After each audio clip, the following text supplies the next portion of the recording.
Hello and good evening, everybody. Or almost morning here on the East Coast, almost midnight. But we got to get online and chat about the latest happenings today in the insane Vince McMahon scandal. And it is truly a scandal now, as we'll talk about in a few moments. But I am Mike Tedesco of Wrestleview. Hello, I'm Jerome Wilen of Wrestleview. All right. We are here to talk about some things images that I didn't want in my head today. Some really horrible, actually, really some truly terrible things happening in the world of the WWE, especially in the world of Vince McMahon. I don't even know where to I don't even know what to say anymore about it. I mean, we last talked about this a couple weeks ago. The news dropped on June 17th, Jerome, that Vince McMahon would be voluntarily stepping aside, by the way, voluntarily. Wink, wink. Yeah. From his role as the WWE CEO and chairman. And Stephanie McMahon, who had just left her job as the chief brand officer in May, and who most upper management had kind of buried on her way out, became the interim chairwoman and CEO of WWE, taking her father's place. Her father still is obviously in control. She's very much a puppet figure right now, but after today, I don't know. But he was at SmackDown tonight running creative. I don't even know where to begin. Well, let's begin by saying hi to all the people in the chat room, Jerome. What do you think about that? That's good. Works for me. These people are here tonight with us on a Friday night, late at night, to hang out and listen to us chat about old man Vince. We got Andrew Elder, the Wrestleview fiend here. We got Slipmush here. We got Daniel Shell. Oh my goodness! Thank you everybody for joining us. If I have not said your name yet, please make sure you say hello to us in the chat, and we'll make sure we say hi back. Oh man, this was an impromptu, by the way, very impromptu. Not really much promotion. We thank you guys just for coming out and hanging out with us. So there's just it's an unbelievable story. So a couple weeks ago, Jerome, you reported. Why don't you start off with what you reported a few weeks ago? So it was a revealing of some non-disclosure agreements and a hush pact is what the Wall Street Journal was calling it. And it was a series of payments that were supposed to go to this former employee that was believed to be a paralegal. And John Laurinaitis was involved with the cover-up. And then Vince said he would step down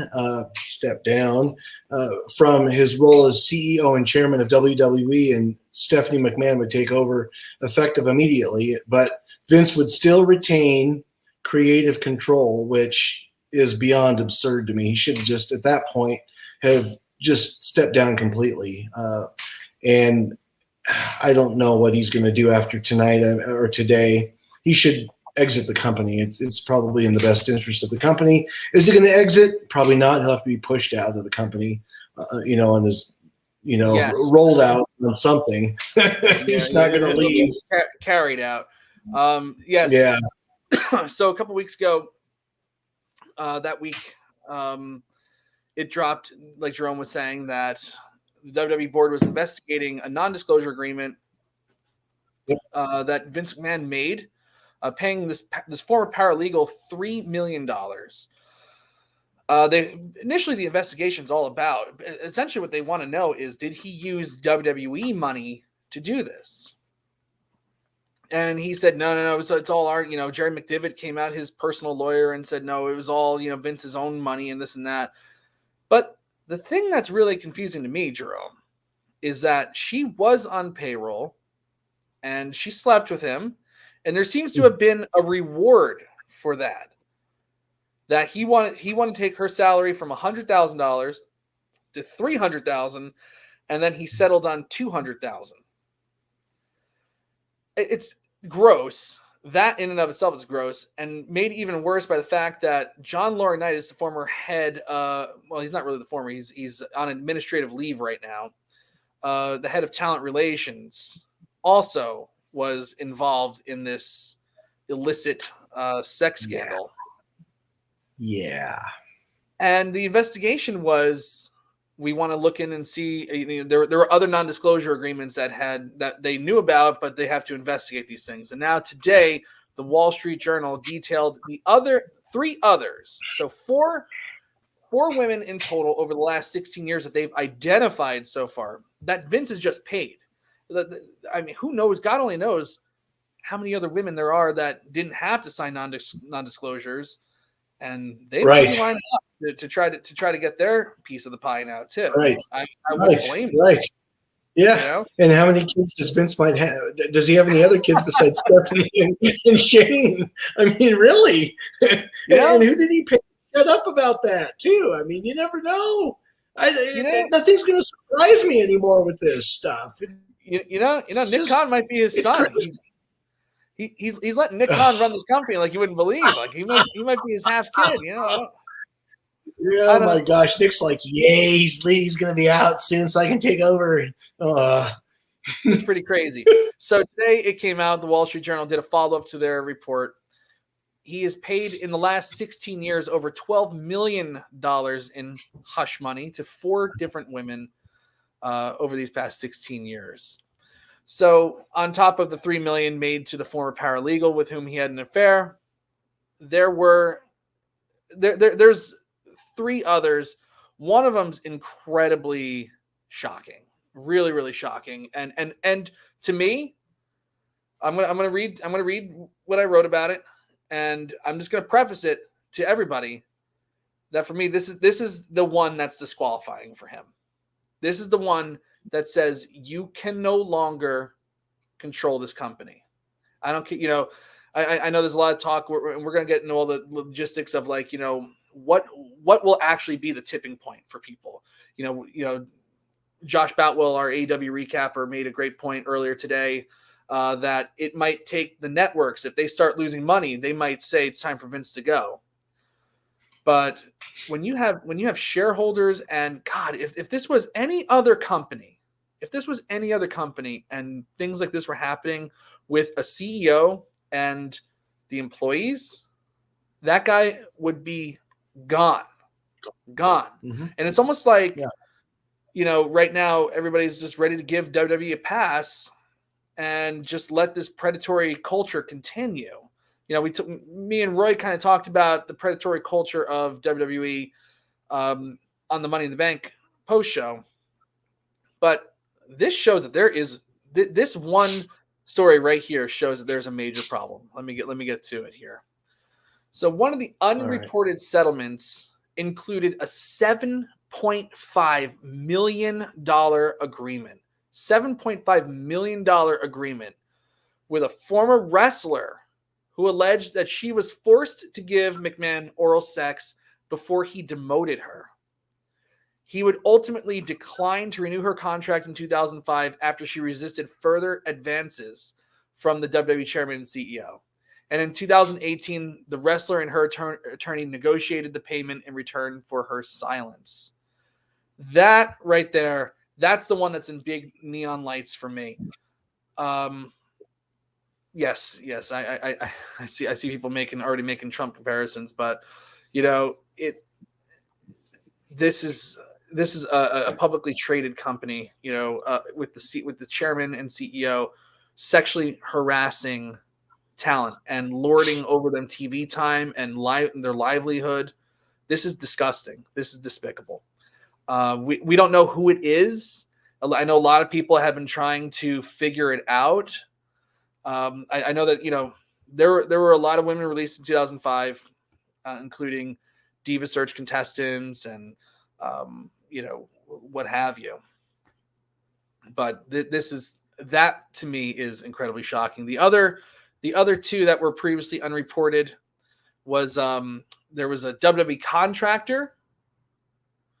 And she was presented unsolicited nude photos from McMahon and alleged that he sexually harassed her on the job, and she signed a non-disclosure agreement that was about $1 million. And then in 2006, a former manager that had worked 10 years with McMahon before he allegedly initiated a sexual relationship with her was paid $1 million for her silence as well. This is a mess. This is an absolute mess. Right now, the Wall Street Journal was able to confirm that the WWE's board is investigating Mr. McMahon's agreement with the paralegal and the 2018 deal with the former wrestler. Currently, right now, the contractor and the manager aren't being investigated, but it's unclear how far back this is going to go. Right now they've gotten to 16 years. Can they go back further? Will they go back further? What will they do? What will they uncover? And are these the ones that they can just scratch the surface with? Jerome, your thoughts? Because I'm actually, when I read that one about 7.5 million and forcing rape, it's rape to force. Yeah, it is. And then it is. I mean, that's a lot of money. Keep her quiet.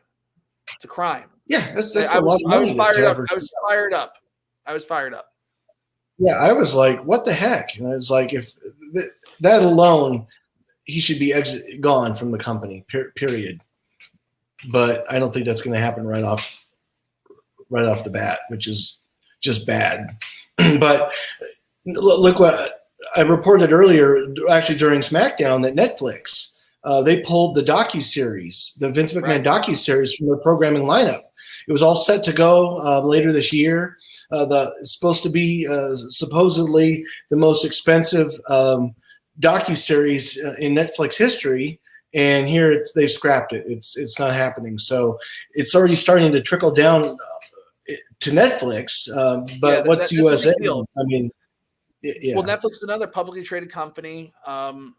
They have had their own issues with their content.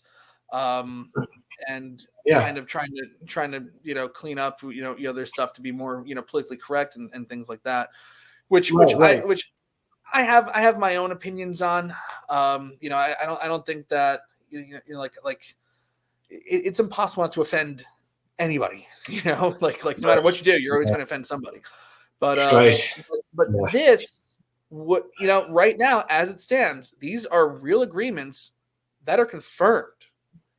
So if they release that docuseries, it, to me, is like glorifying a predator, a sexual predator. Right. Yeah, and so, we were, chatting back and forth earlier today. The deal with NBC for Raw ends in 2023. So the question is, what's NBC going to do? Peacock goes till 25 or 26. That was a 5-year deal, and Fox is the same thing. But is NBC going to want to associate themselves with this? It's really hard to say. And what are the ratings going to look like over the next several weeks is another big question I have. Well, the thing is, whenever there's big news in wrestling, a big return, a death, or a scandal, ratings always pop. Yeah. But the people who don't really care that much about all that stuff are advertisers. I can't see Zales wanting to, continue or whatever diamond company they're using. I can't remember what it is. I think it's Jared's. Or how about Progressive, an insurance company? Yeah. Do they want to be in? It's no secret. These companies knew, it's a terrible pun, but they knew who they were getting in bed with. They everybody. It's like the worst kept secret in the world that Vince McMahon is a sleazy guy. So it can't really be, it's so sad that it's not really truly a surprise that all of this came out. But now that it is out there and it's not just like rumor and innuendo, but actual fact, document-based fact that the Wall Street Journal actually saw these documents, that changes the game for me. That really changes the game.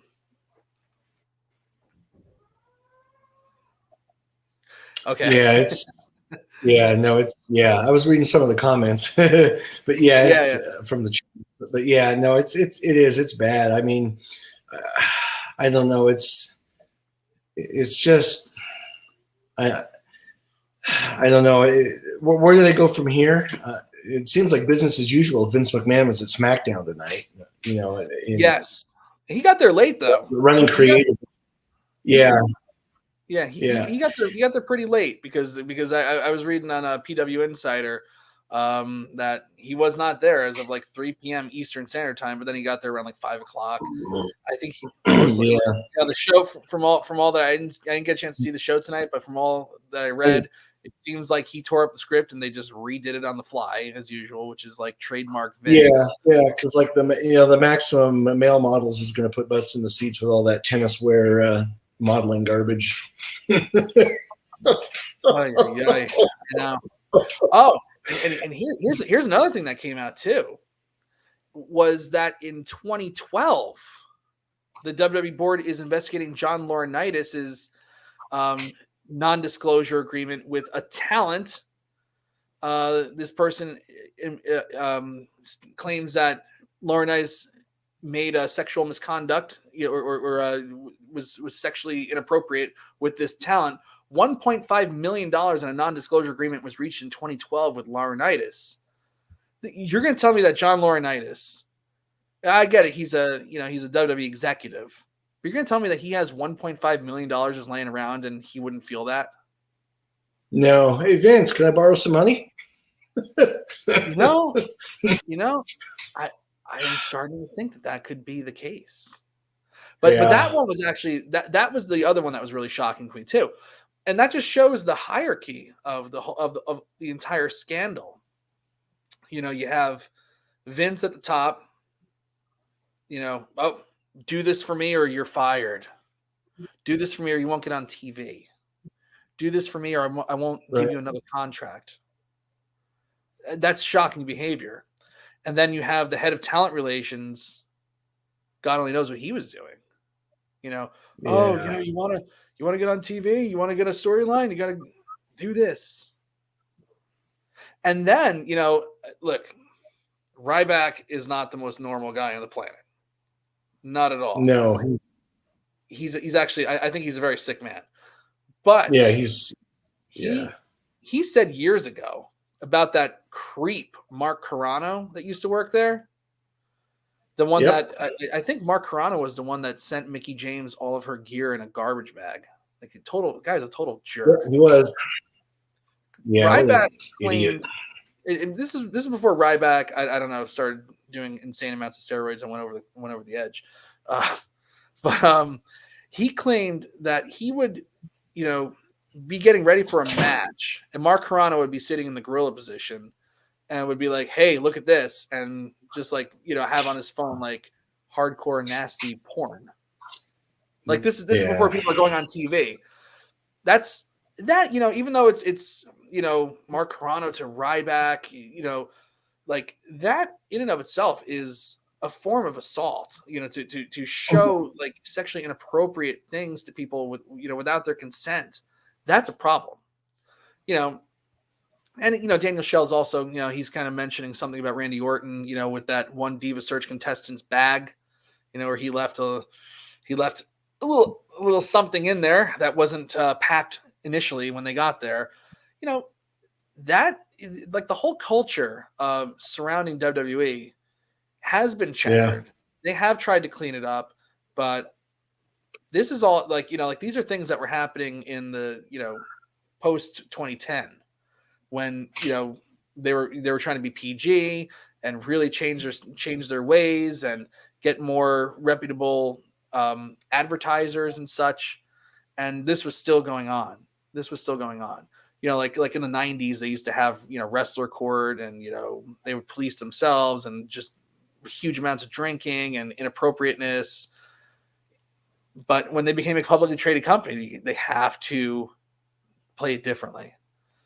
Yeah. And it seems like they've gotten worse. The more the better the company did, the more brazen they got in some of their advances. The more untouchable they felt. The plane ride from hell. Daniel makes a good point there too. Yes. Yep. It's a really big deal. Yeah. If Vince doesn't go down, Laurinaitis is the fall guy. Guarantee it. Oh, he's 100%. He's 100% taken a lot of the brunt of this. But I just cannot imagine a scenario where Vince gets away from this completely unscathed. At the very least, I don't think he ever regains the title chairman and CEO.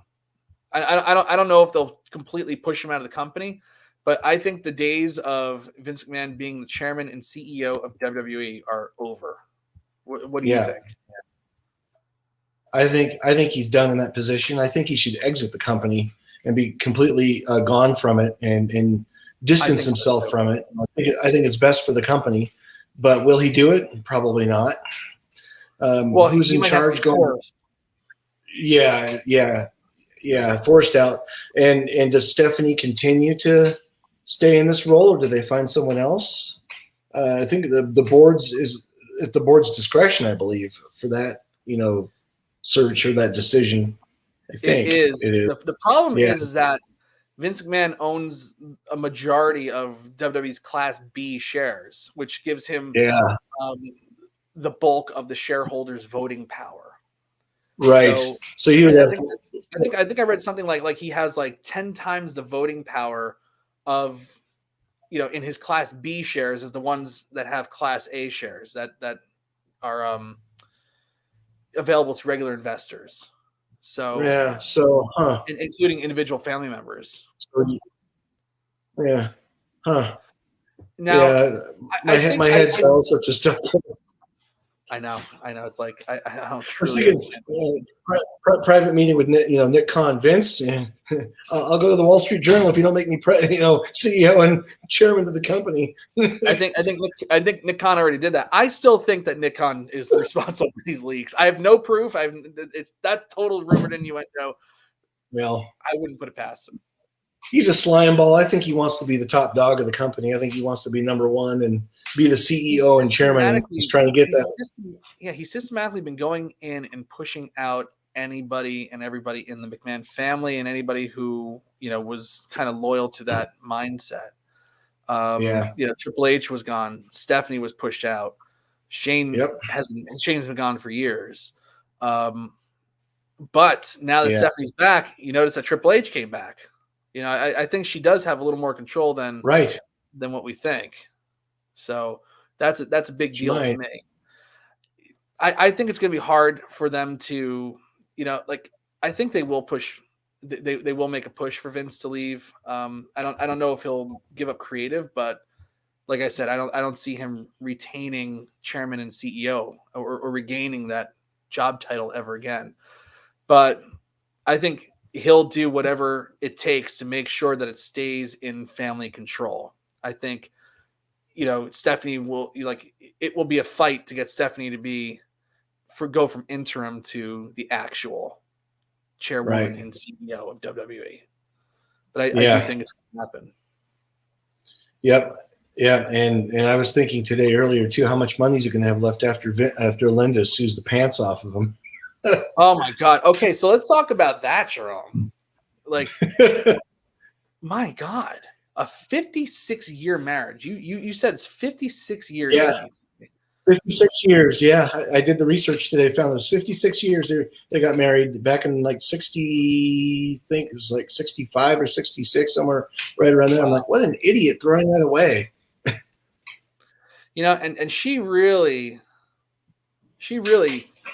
Linda McMahon is integral to how WWE got to where it is. Vince is he was the creative guy, and in his prime, he was great. I think you can't take that away. In his prime, over 20 years ago, Vince McMahon was an innovator. He was great, and he took wrestling and made it into this global sensation. But without her doing the work behind the scenes, there's no WWE as we know it without Linda McMahon.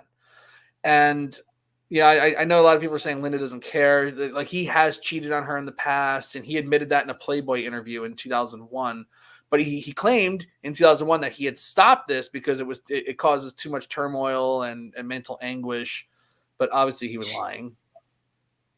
I think, in May, you Jerome, were reporting that they were selling their penthouses and stuff like that. They were starting to sell properties. Yep, they were starting to sell their Connecticut penthouse for $4.1 million. Right, and I'm wondering if they're starting to sell some property because they're getting ready to split some assets. I don't think they want to do it publicly. But they might just split all that stuff, amicably. Yeah, it was interesting though that this is a guy who was booking himself to be completely naked in a room with Tori Wilson on television and making out with Trish Stratus in front of his wife. This is a guy who wanted to book an incest storyline with his daughter. Yeah, sick.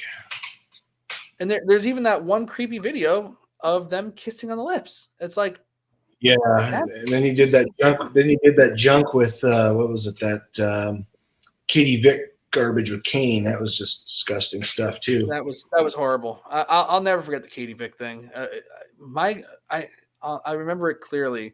It was like I was in a really dark spot at that point in my life. My grandfather, who was like a father to me, had just died, and they're doing this Katie Vick thing. And then on the other show, they're having Al Wilson have a massive heart attack and a funeral for Al Wilson on SmackDown. It just all sucked. It's like WWE is supposed to be like entertaining, and that was just like they jumped the shark there for me. It was like, yeah, it was bad creatively, like it took a long time for them to really even kind of get back on track creatively. It was just like desperation, like shock TV stuff. But I remember being like watching that and feeling very just hurt and just like lost, because it's like wrestling was like my escape, and then it's like, well, right. So yeah, he sucks. Vince sucks. That's what I had to say about that. Side note, I saw the real Katie Vick at Starcast in 2018. When I was interviewing Brutus Bar Beefcake, there was a casket with a mannequin with a cheerleading outfit on. It was the actual Katie Vick. Go. Yeah. Anyway, so getting back to this, Netflix, like there are moves being made here now. There is fallout. Now it's not 100% confirmed about the Netflix thing, because it's coming from Denise Salcedo, who heard it from somebody that works at Netflix, but no producer has confirmed it yet. Right. But allegedly it's off the internal spreadsheet. Yeah. I think it's true. I do think that is true. And that might be the first of many things that are going to happen in the next couple of days. It's kind of like, Wall Street Journal kind of dumped this on a Friday. It's like, we're really going to have to wait. Go on, Drew. I'm sorry. I was saying they dumped the first story on a Friday too. So all this stuff's happening on a Friday. Yeah, I know. And it's, it's like we're going to like wait till Monday to start really seeing if there's any like true windfall that comes from this. Yeah. Monday or Tuesday. It's almost like advantageous for Vince that it did drop today, because it's like the weekend's going to happen, and also the news about Prime Minister Abe from Japan being assassinated, and a lot of other things going on. This, I'm sure he's hoping and praying that this gets lost. But a memo was sent out to the employees of WWE. The memo that never mentions Vince McMahon by name, but this is I'll just read what it says. The Wall Street Journal has published a second story with expanded details on its initial WWE report last month. We want to reiterate that we and our board of directors take these allegations seriously. We've been cooperating fully with the investigation led by our board of directors and will continue to do so until its conclusion. Please note that upon its conclusion, WWE leadership will make itself available to answer any questions you may have. Thank you. Do they really take it seriously, Jerome? What does seriously even look like? Because Yeah, Vince was there running the show tonight. Yeah, I don't think they're taking it seriously. I don't know. I just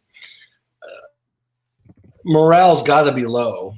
I mean, talent's got to be like, oh my gosh, and some talent whose contracts are up might be thinking about going elsewhere. Maybe I don't know. It's just, but I think that the talent's going to do the best they can with business as usual, trying to put on a good show for the fans. So we'll have to see what things look like next week. Yeah. Raw will be telling. It'll be telling on Raw Monday night.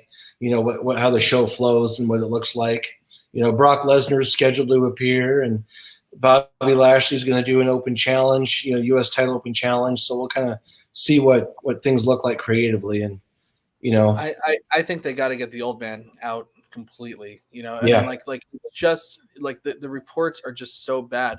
And another piece of information that hasn't come out, that hasn't really hit the news cycle yet, but John Cena it's almost 100% confirmed that he is off of SummerSlam now.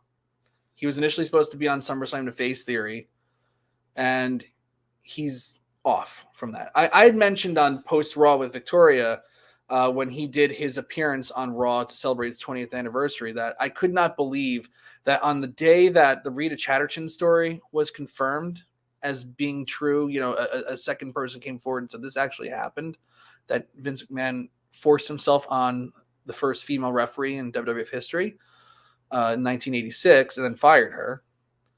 That same day, John Cena would get into the ring with Vince McMahon. Vince McMahon would introduce him to the crowd and then leave. I could not believe that John Cena, an A-list movie star, would get in the ring with this guy. And it's almost like I think he's not a dumb guy. John Cena is a brilliant, smart dude. He's got to know that that's a bad look.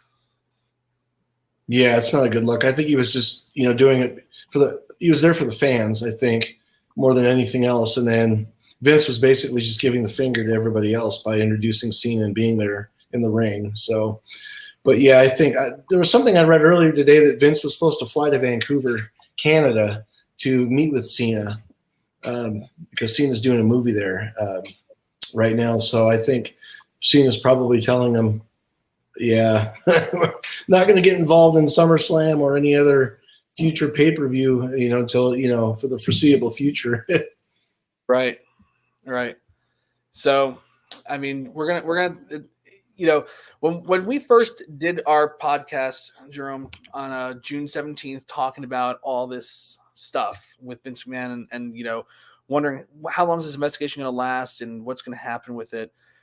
We had talked about it's going to go on I think even you said it, Jerome, that this is going to go on for the next couple months and there's going to be, shocking things that come out of it. And today I think is just one of probably a couple of, stories that will eventually surface involving this scenario, this scandal. And I think, I think today's disqualifying. $7.5 million for former wrestler. Oh yeah. Sexual harassment, assault. That's disqualifying. He should just be gone immediately for that. But they're apparently going to let this. Yeah, they're apparently going to let this continue on, or they're going to wait, to get the full scope of the investigation, so that if he wants, so if they do, even if they do release him, for just cause, or force him out of the company for those reasons, if he turns around and sues them, they have a whole treasure trove of information maybe to go at him. Oh yeah, I know. What's next? Yeah, I'd be curious to see how that all works, but my God. Wouldn't surprise me if something else comes out that tops today. I can't even imagine what else. Yeah, I mean the Rita Chatterton story is confirmed. The only thing I could top it is, some detective in Allentown comes out and actually admits that Vince McMahon went into their police department with a briefcase full of cash to get Jimmy Snuka out of jail and make the Nancy Argentina case disappear. You know, Yeah, it wouldn't like surprise me. that would be the only thing that would top this. Yeah. Which I still believe happened. Yeah, there's been a lot of speculation about that. And Jimmy Stuka was going to go to jail before he died for that. Oh yeah, It really seemed like he was going to finally pay the price, and then he died. So yeah, yeah. And Daniel Shelf, Vince provided for an abortion. He covered up, abuse on Deborah McMichael. There's nothing there's just no sleazy stone that's been left unturned by this guy. No. I guess the Dark Side of the Ring guys have a future episode. They are going to be busy, Jerome. They're going to make a whole season about this, I'm sure, at some point. Yeah. And there's supposed to be that United States of America versus Vince McMahon documentary or docuseries. I wonder if that's going to be scrapped as well. It's like it's kind of amazing that that Netflix, allegedly this is like one of the highest the most expensive documentary this fan thing that Netflix was doing. Yeah. And for them to dump it, that's pretty shocking. I still think that will see the light of day. They just have to find a different platform to stream it on. But wow, I mean, if that is true and that's off, that's one of I think a few dominoes that are going to fall over the next weeks and months to come. Yeah, and Netflix has been interested in doing live programming, kind of like with the Hulu with live TV. And they had been, there had been a couple of outlets like Deadline and Variety that were saying that Netflix was interested in bidding for Raw when that, came up in 2023. Don't see that happening now. Right. Oh boy. Well, Jerome, I know that you'll be right there covering all of the craziness when it eventually, as it continues to hit the fan. Yeah, I'll be monitoring news tomorrow. That's it, and we'll be here to talk about it. But I do want to wrap this up. I just want to say thank you to everybody for joining us tonight on the latest of the Dark Side of the Ring Vince Chronicles. Wrestleview Live 103. The Vince Chronicles. This is Wrestleview's Dark Side of the Ring here. Yeah. I still wonder who that person was in 2005. I don't know. A lot of people were saying like Christy Hemme and people like that because she went from WrestleMania to OVW pretty quickly and then released. Right. Yeah. Some people saying Molly Holly, but that one I doubt. That one I doubt. Yeah. She's such a good person. If that happened to her, there's no way she would ever come back. And she's working backstage right now. So I don't see that. Yeah, that's right. Yeah, that's right. She is. I forgot about that. Yeah. Yeah. I don't see that being the case. But like somebody like Christy Hemme, or any of those Diva Search people. Yeah. Dawn Marie, who knows? I don't know. Maybe it's Sable. Wouldn't surprise me. There's an F5 in Vince's future. And if it was really would Brock come back? I guess if the money's right, he wouldn't care. I'm sure he doesn't mind taking money from a feeble old man. Well, Jerome, thank you so much for joining me tonight and chatting about this. I appreciate it, sir. Goosey's in the chat room tonight. We thank you, Goosey, for being here. We thank Daniel, Andrew, Slipmush, and everybody else who's been joining us in and out, and Jamel. Thanks everybody for joining us tonight. We'll be back with Post Raw on Monday with Victoria, and I'm sure she's going to have a lot of comments to say about all this stuff too. So make sure you tune into that. Until then, I'm Mike Tedesco. That's Jerome Wilen. Have a great night, everybody.